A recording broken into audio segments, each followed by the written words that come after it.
Hey everybody, it's Matt from You and Your Horror Movies, and welcome to day 2 of my 31 Days of Horror. Now, like I said, going to be doing a review a day for 31 days. A lot of it's going to be mostly all horror films, some are going to be a little bit horror related, maybe like a little sci-fi horror here and there.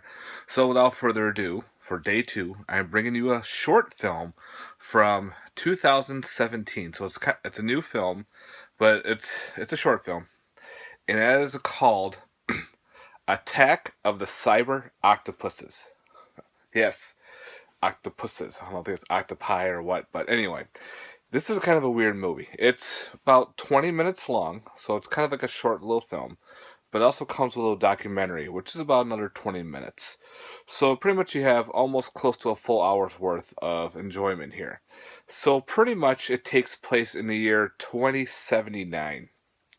Uh, I think it's in Neo Berlin, where it's very dark, very grungy. Kind of reminds me of a Blade Runner esque area. This is mostly a lot about cyberpunk type film. Pretty much in Neo Berlin, where everyone is pretty much hacked into cyberspace. It's kind of like almost like a little bit of a drug induced paranoia that you're in cyber world where you're just forgetting about everything. Well, in this cyberspace, you have all these protection agencies going through. Big companies are running cyberspace. Well, someone has decided to hack into cyberspace and has hacked into a kind of like a defense mechanism where these cyber octopuses would be going around cleaning areas. Well, now they're killing people. They're like lasers, eyes, laser tentacles, everything. So these cops have now gone to investigate a rash of killings, especially into a giant like a company. The guy's eyes are all burnt out and everything. So now they have to hack into hyperspace to figure out who is the hacker who has pretty much taken over the cyberspace and unleashed these cyber octopuses among society. Yes.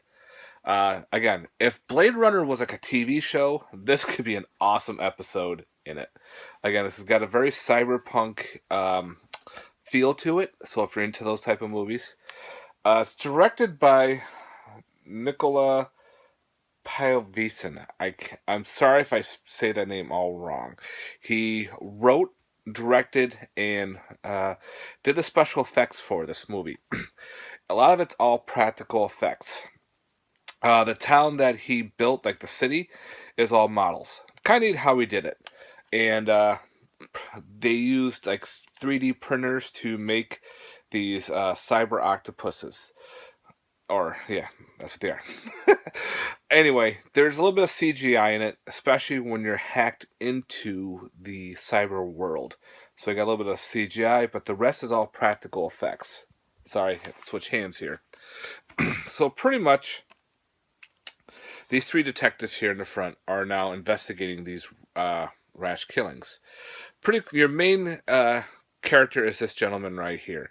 He's got this cool like eyepiece that he can hack into the mainframe to figure out files he needs and everything.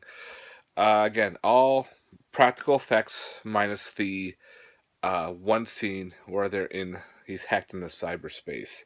Everything else is all practical.